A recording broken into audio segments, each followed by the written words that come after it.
ஓம் சாந்தி. K Surajbhai அவர்களின் தாரணை வகுப்பு பிப்ரவரி 17, 2026. நாம் அனைவரும் பாபாவின் விலை மதிக்க முடியாத இரத்தினங்களாவோம்.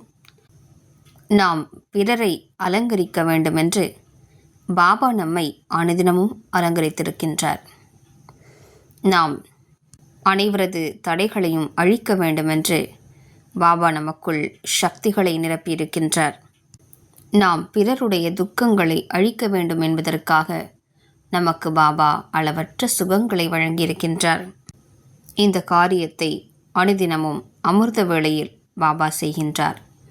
மேலும் அதிர்ஷ்டசாலி ஆத்மாக்கள் அனுதினமும் அதிகாலையில் எழுந்து பிரபுவினை சந்திப்பதற்கான அற்புதமான அனுபவத்தை பெறுகிறார்கள். யார் தாமதமாக எழுந்திருக்கிறார்களோ பாபா கூறியிருக்கின்றார், அவர்கள் சத்தியுகத்திலும் தாமதமாக வருவார்கள். அதிகாலை பிரம்ம முகூர்த்தத்தில் நாம் பிரம்மலோகத்தில் சகஜமாக உலா வர முடியும். நாம் பாபாவுடன் மிகுந்த அன்போடு உரையாடல் செய்ய முடியும். பகவானோடு உரையாடல் செய்வதற்கான சுகம் எத்தனை பெரியது என்று சிந்தித்து பாருங்கள். இந்த சுகத்தினை இப்போதும் அனுபவம் செய்வோம். இதயபூர்வமாக அவரிடம் பேசிக்கொண்டே இருப்போம். நமது அனைத்து விஷயங்களையும் அவரிடம் கூறிவிடுவோம். அவர் கூறுவதையும் கேட்டுக்கொள்வோம். சிலர் என்ன கூறுகிறார்கள் என்றால், அவர் பேசுவது எனக்கு கேட்பதே இல்லை என்கிறார்கள். எந்த அளவிற்கு நமது புத்தி சுத்தமாக இருக்குமோ, எந்த அளவுக்கு புத்தியின் லைன் தெளிவாக இருக்குமோ, அந்த அளவிற்கு பாபா பேசுவதும் நமக்கு கேட்கும். எனவே அதிகாலையில் எழுந்து உண்மையான மனதோடு பாபாவுக்கு நன்றி கூறுவோம். நீங்கள் எங்களுக்கு என்னவெல்லாம் வழங்கியிருக்கிறீர்கள். எழுந்தவுடன் இந்த காரியத்தை செய்வோம். அப்போது மனம் ஆனந்தத்தினால் நிறைந்துவிடும். பின்னர் உறக்கமும் வராது, வீண் எண்ணங்களும் ஓடாது. நீங்கள் எங்களுக்கு உயர்ந்த புத்தியை வழங்கியிருக்கிறீர்கள். உங்களுக்கு மீண்டும் மீண்டும் நன்றிகள். நீங்கள் எங்களுக்கு வாழ்க்கை வாழ்வதற்கு கற்பித்திருக்கிறீர்கள். கோடி கோடி முறை நன்றிகள். நீங்கள் எங்களுக்கு சத்திய ஞானத்தை வழங்கியிருக்கிறீர்கள். எங்களது துக்கங்களை அழித்து விட்டீர்கள். எங்களது ஜென்ம ஜென்மங்களுடைய பக்தியின் பலனை கொடுத்திருக்கிறீர்கள். 63 பிறவிகளாக நாங்கள் என்னவெல்லாம் வேண்டி வந்தோமோ அவை அனைத்தையும் நீங்கள் நிறைவேற்றிவிட்டீர்கள். மீண்டும் மீண்டும் உண்மையான இதயத்தோடு உங்களுக்கு நன்றி கூறுகின்றோம். அதிகாலையில் எழுந்து பாபாவை அன்பில் கட்டி போட்டு விடுவோம். அவர் நமது இதயத்திற்கு எத்தனை அருகாமையில் இருக்கிறார் என்று பார்ப்போம். நாம் அவரது அதிகாரி குழந்தைகளாவோம். அதிகாலையில் பாபா வரங்களையும் வழங்குகின்றார்.